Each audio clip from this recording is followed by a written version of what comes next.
Everybody say hi to Chance. Hi, Chance. Hi, Thanks. Chance.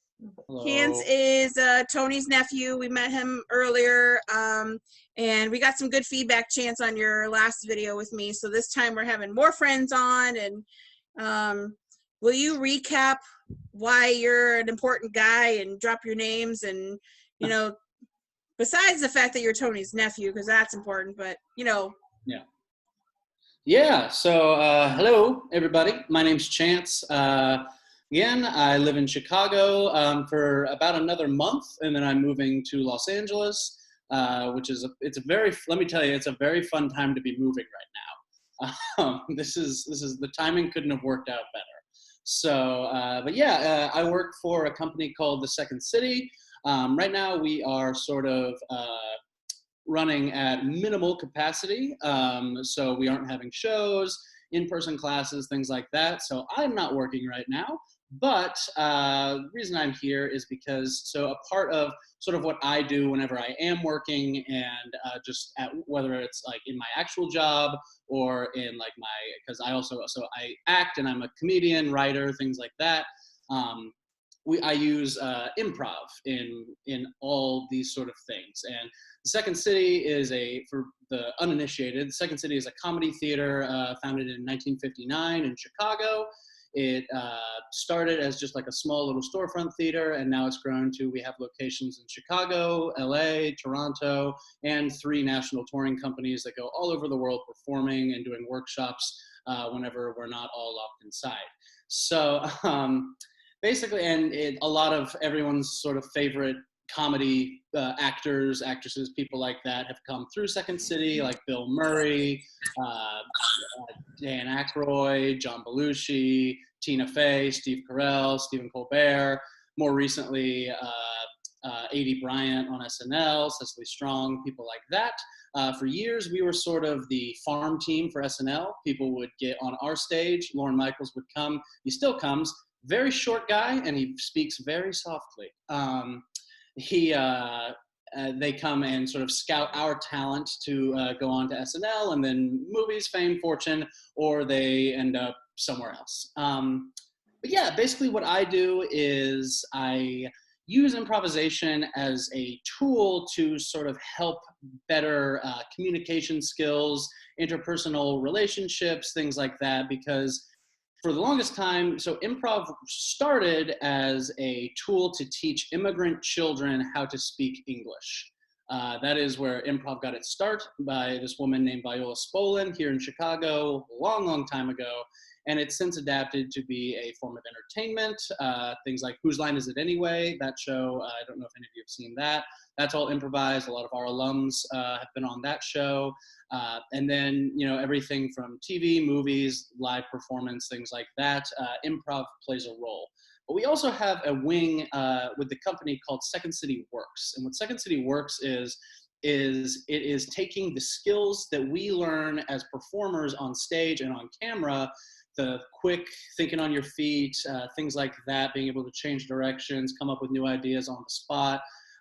And we take that concept of it and apply it to the business world and apply it to work, sales, HR, various different things. That whole wing, we've done workshops for Microsoft, Google, Apple, McDonald's, IBM. We have a standing contract with IBM where they send their reps to us every year. So it's been quite successful because so often, like, a lot of things don't change about communication when it comes to like sales, business, things like that. There's not a whole lot of variance. They don't really rewrite that playbook very often.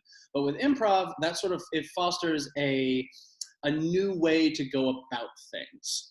So that's sort of what we teach, is sort of trying to retrain your brain in a way that is a little bit more open to communication, a little bit quicker, and better to sort of generate new ideas, things like that. So yeah, I think I've said enough. Awesome. I love it. So Chance, I don't know how much Tony told you, but we are kind of branching into a new market. So we used to be talking to like a business owner and then working with larger groups of people. Now we're going to be working one-on-one, but mostly over the phone, since with COVID and whatever. So I guess what we were just talking about when we were going through our application and stuff is, again, like what you were saying, thinking on your feet, trying to figure out how to get to know this person in a relatively short amount of time. How do we establish that like and trust ability so that we can sell to them over the phone? So any tips that you can give us on that would be fantastic. Yeah, totally. So phone calls inherently are a little bit less personable than being in person. I mean, that's just sort of the nature of things.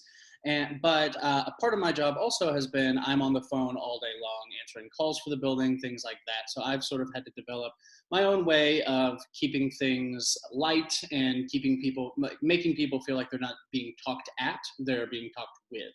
That's an important thing that we teach. So I would start from a place of understanding that the worst thing that could possibly happen is they say no.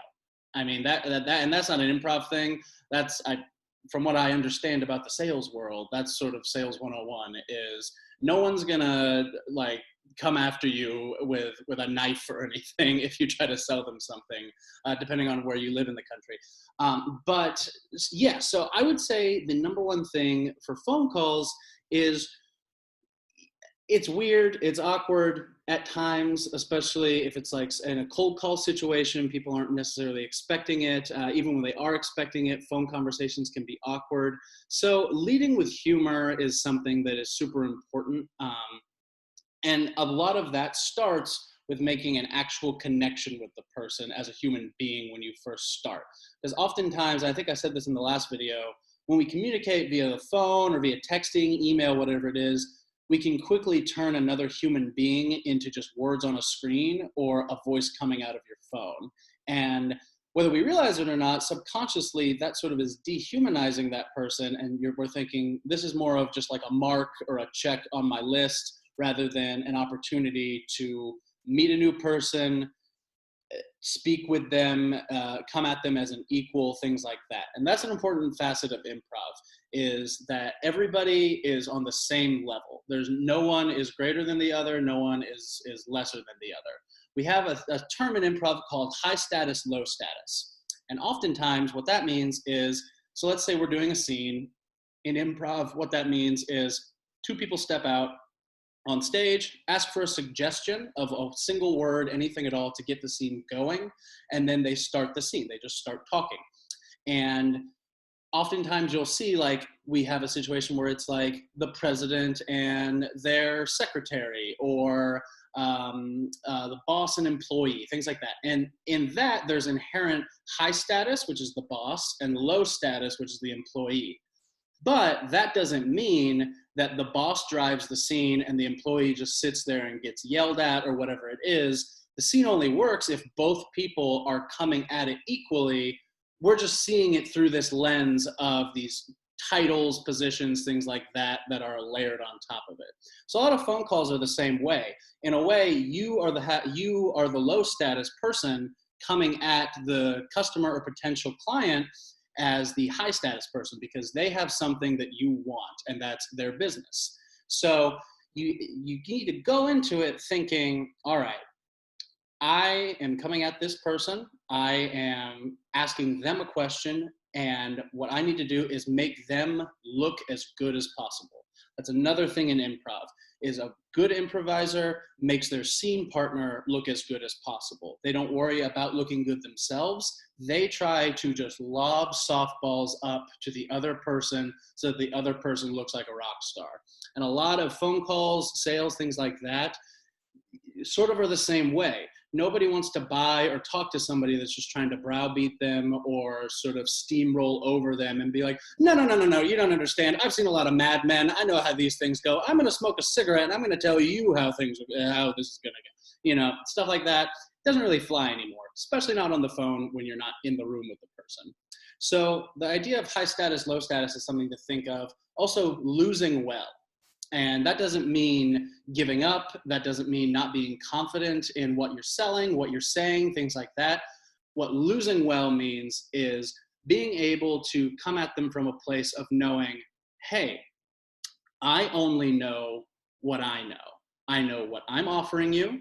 I know how well I can execute it for you. What I don't know is what that means for you. So now I'm going to stop talking and I'm going to stop giving you what I have, and I'm going to listen to what you need. And that's where we have to be able to be sort of flexible, be able to adapt to whatever this person, whatever position they're coming from, where sort of they're starting with this conversation. Insurance is a scary thing for a lot of people, speaking of from personal experience. A lot of people just don't know what it is, don't know anything. They just know they're supposed to have it. So it's a very intimidating conversation. And oftentimes they'll feel like they are the low status person and you are the high status person because you are this magical person who has the book of secrets about this scary thing called insurance. When in fact, you are coming from a place where they are the high status person because they have what you want, which is their business. So really, if both of you come at this from a place of being willing to learn and being willing to lose, and what I mean by lose is drop your expectations. There's no script to things like this. In an interaction with another human being, what I'm doing right now is improvised. Like, I don't have this written down and I'm reading off of a notepad over here. All I have next to me is one of my roommate's bottle of Clear Eyes.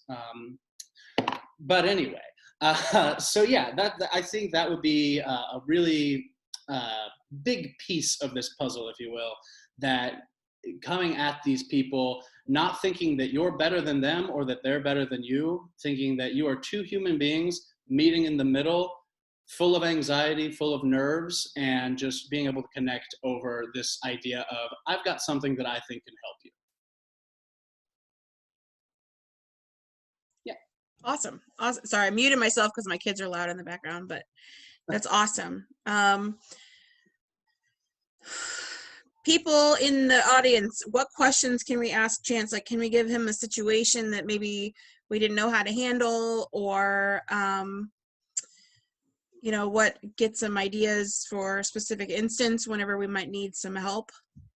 Well, I don't have a question, but I want to elaborate on something that you said, Chance, that is very true. And you just talked about it. And this was the whole thing that we did, Babette, yesterday with that one client, how like people don't know what, like insurance is very intimidating. They don't understand it. It's very confusing. So they look at you as an advisor. So like when you're closing, like when you get to the close, or when you're trying to pitch the need, it's very important not to like just explain what it is and leave it up to them to make the decision. It's really our job to guide them into the best decision for their situation. And you've got to make them feel that way.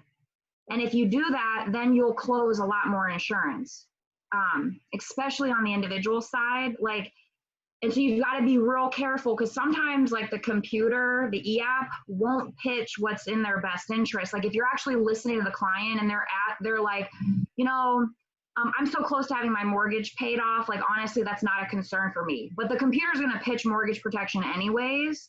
Like, if that's not a concern for them, then just take that off of there. Like, don't try to like beat the point, you know, and because then they're not going to feel like they're being listened to, and they're not going to really see the need. And the whole point of like getting to a really solid close is like the higher the need, the less concerned they are with the price. So just take the mortgage off of there and go with what they need. But then you've got to use verbiage where you're saying, you know, honestly, in your guys' situation, this is what's in your best interest. Like, this is what I would advise for you. And then tell them why.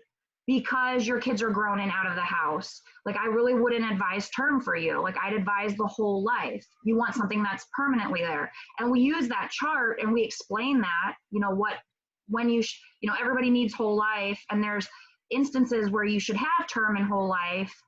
But as the kids get older, you know, and you have these savings and investments, now you don't need the term life, so you fall back on the whole life. So like, use that stuff and explain when you're closing, like, say, you know, because you guys are in this situation, this is what I would advise, and these are your two options. And then you make it so crystal clear for them, it's easy for them to make a decision, versus like them not really fully understanding the need, you know, and it's not the picture of it isn't painted specifically for their situation. So then at the end, if there's any doubt in their mind, or if they're confused about anything or confused about any need, they're going to say they want to think about it. So that's perfect, like exactly what we were just talking about, John. I don't know if you heard that whole thing because I know you were muted, but when we were on just a few minutes ago with Omar, he was saying, like, you know, you don't take anything off, you just down close the whole life before you take anything off.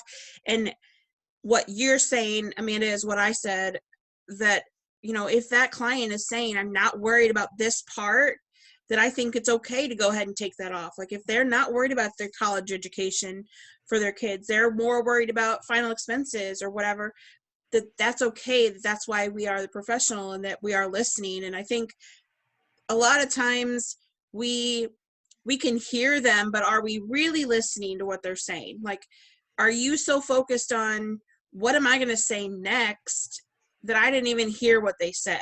Right, Chance? Yeah. Like, people do that all the time. I know my husband and I do that all the time to each other. Like, I already know what I'm going to say, and I didn't even really listen to what he said. Yeah, so absolutely. And I talked about this a little bit last time, is this concept of yes and. That is, if you ask somebody who does improv, often they'll say, that's the number one rule of improv, is say yes and. Which all that means is you are saying yes to the information or whatever you are being presented, and you're adding your own thing. So if you come from a place of yes and with speaking to clients and things like that, that's a great way to just stay engaged and stay listening, active listening, not just sitting there nodding your head, thinking, all right, well, this is their answer to my question. I've already got my next question ready to go. You're coming from it from a place where the conversation can unravel sort of organically, so that you are listening to everything they're saying, you're taking it in, and you are adding to what they have already said, which makes them feel better because they feel heard. And I think that's really important, especially with stuff like this. I know Tony had mentioned that there's some sort of like, you know, you guys don't use like scripts per se, but you've got info sheets, things like that. You have like maybe the first couple lines of what you'll say written out, greetings, things like that. And so sort of a way that improv is used, like in movies, for example. So a movie like Anchorman is a really good example of it. That was directed, if you haven't seen Anchorman, you're missing it. But Anchorman was directed by Adam McKay, who's a Second City alumni. So he is a master improviser. So whenever he's on a set, how he directs a movie is they have the script that's written, and they have the scene, how it goes, and how it fits into the next scene after this, and how it fits into the overall story. But they'll shoot the script, is what he calls it. We'll shoot the script, we'll get through it, we'll do all of our angles with the words, how they're written. But then he opens it up after they've got the script shot for like hour, maybe even 2 hours of just improvising. That's where some of the best lines in those movies come from, the actors just improvising off of each other, because they know what's going on. They know the story. They know the A to the B to the C of the scene, but they're using their talent and they're using their own sort of unique POV, point of view, to inform what their character is saying and how they want to say it. And it's the same thing with what you guys are doing. Like, you have these statistics, you have the prices, you have the like dates, graphs, things like that. People don't want to just be read that like you're reading it off of a piece of paper. People want to sort of be a part of that dialogue, be a part of that conversation. So that's another thing I would encourage, is sort of figure out what your version of like a script would be that allows you to sort of sell it like you would be talking to a friend or something like that, rather than just like regurgitating information. awesome. Jan, It's really good. Yes, Edie. just to kind of take a little different angle, can we talk a little bit about rapport building? You know, there's people that they're really easy to rapport build with. They're really open personality. You find some kind of a quick connection, something you can relate to. There's people that it's just really easy. And then we all hit those people that it's like hitting a brick wall. You can't get them to answer anything but yes or no, or they're, you know, kind of just get to the point. And it makes it hard the sale's so much easier if you have that rapport and that trust than it is if you don't have that. So do you have any suggestions on when you hit people like that, tricks you can do to try and get them to open up? Yeah, totally. And I think you sort of hit on it a little bit there, is asking them not questions like about, dogs. Not asking them questions like, because a person like that, we've all talked to people like that, they're not going to be the most receptive person to be like, how's your day going? What are your kids' names? Is that a dog in the background I hear? These are people who are sort of no BS, like, all right, what do you want? Yes, no, okay, bye. People like that are a prime candidate for sort of what I was talking about a little bit earlier, and that's making them feel like the most important person in the room.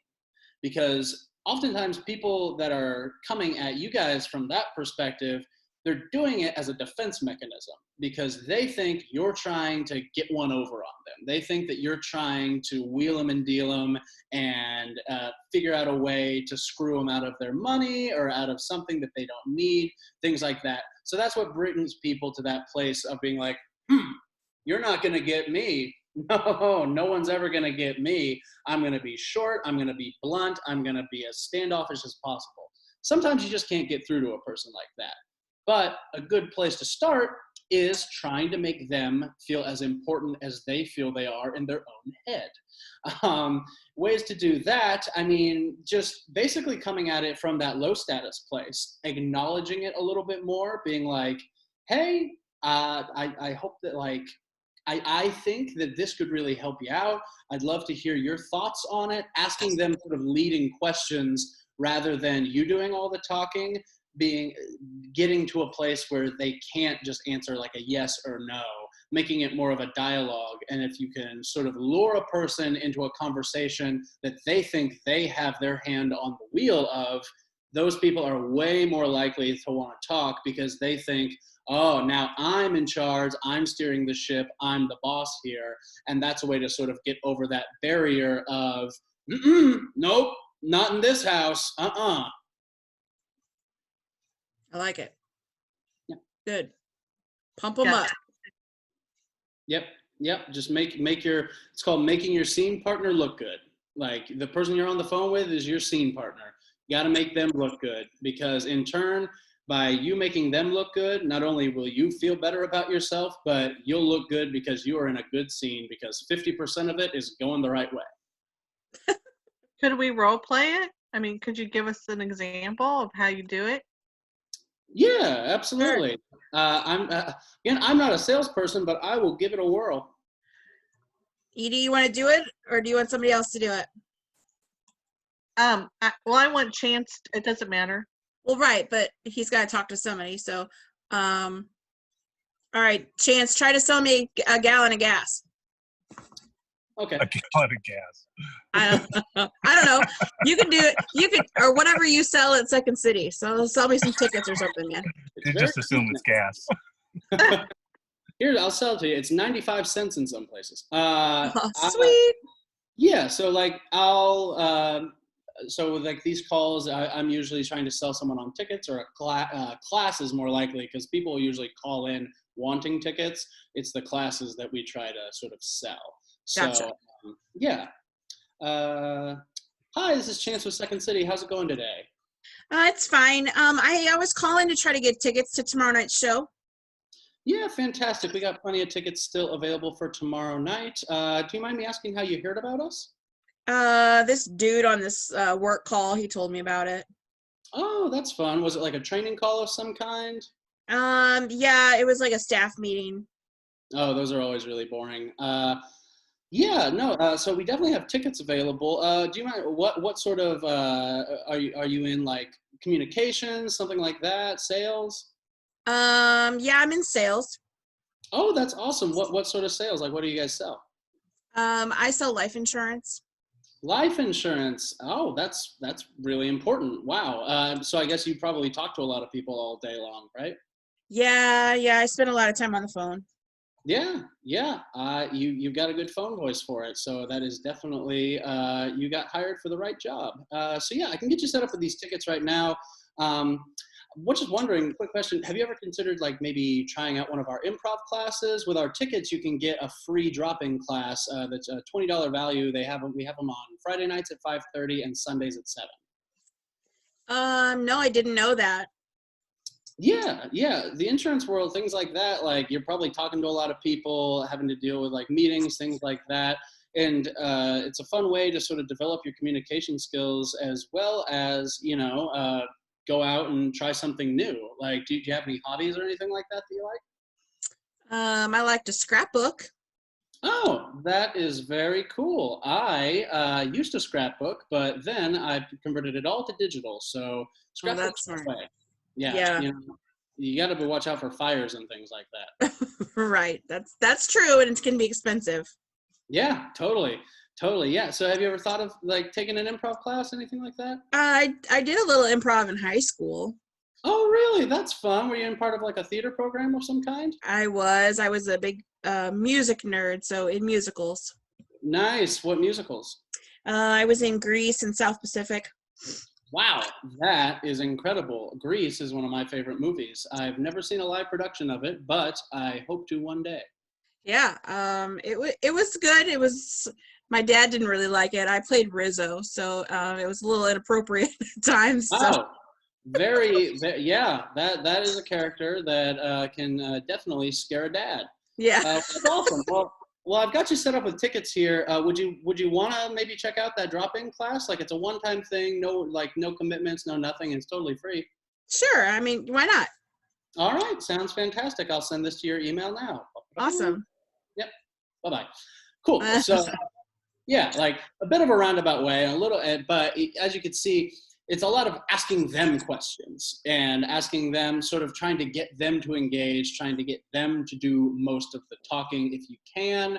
Because right there, we went from somebody wanting to buy tickets to now I know that what role they played in their high school musical, and that they're going to come and take a free drop-in class, which a lot of our data shows that if you take the free drop-in class, oftentimes you'll sign up for a full 8-week class that you pay for. So. Right. Yep. How was that, Edie? Was that helpful? Yes, thanks. I was trying to be mean to you, Chance, but you just kept going. So. You don't have it in your bones to be mean, Diana. Oh, you don't know. I used to be a mean teacher, mean mom. I can do it. I can put my mean face on. Chance, you made her a rock star. Wait, Yeah. Babette, you're muted. Yeah, so are I'm you, muted. Amanda? Yeah, you haven't What'd you- practiced a presentation with her. She can be pretty mean. I know, especially whenever I have to be if I'm like, no, I don't want to do that. No. Chance, did you purposely weave that in because she called for tickets, you said, yeah, we could set you up with some, and then you started going back to her for her information to kind of build her up, and then as she was talking, you continued that a little bit, but then you went back to yeah, we could set you up with tickets, and then you came back to her again. Are you weaving that? Did you purposely weave that like that so it wasn't all one-sided, or was that just how it played out? Absolutely, because at the end of the day, this isn't like a social call. You know what I mean? Like, this isn't you trying to be buddies with the person on the phone. It is a business transaction. So you always do sort of want to drop back in and let them know that you're not wasting their time just trying to figure out, their life, their story, things like that. You are interested and you do want to ask those questions to sort of build that rapport, but also it's helpful to sort of remind them that you are still doing your job for them. That's something that happens with us a lot. Is I like to talk to my customers on the phone and be like, oh, that's awesome, because it's a lot of just mindless, like typing on the computer, adding things in. And so instead of just sitting there and having dead air, talk to them a little bit, be personable, things like that. Yeah, because I think what the scenario that it was supposed to be was with this tough guy, calling you and being this hard guy. If it would have been just all rapport, and this guy was kind of, the I'm important, get off the phone kind of deal. If you weren't injecting, or if you don't inject those, I'm working on your ask, he might get even more and more impatient with it. Oh, so, absolutely, yeah. I didn't know if you purposely did that or if not. Yeah. I definitely, that's definitely an important component to it, because it can't be all, especially with people like that.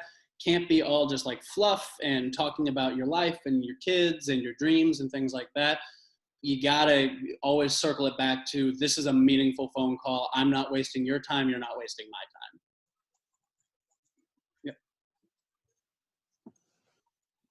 You want to try one, Steve, since you're meaner than I am? Screw you. I'm not a mean person. I don't didn't care. say you're Sure, I'll try one. mean. All right, go. Yeah, you did. If I'm meaner than you, I'm certainly mean. That's great. You're rotten. All right. So, hey, Chance, you know what? I've been on the phone for about an hour here, and I've been looking for some tickets for this show. Can you help me out? Yeah, absolutely. Yeah, we've got plenty of tickets available. Were you wanting to come tonight, tomorrow night? What day? I'm looking to get there tonight, and actually the first one that's available. Fantastic. Yeah, we have a show at 8 o'clock on our main stage theater. I can get you set up with those tickets right now.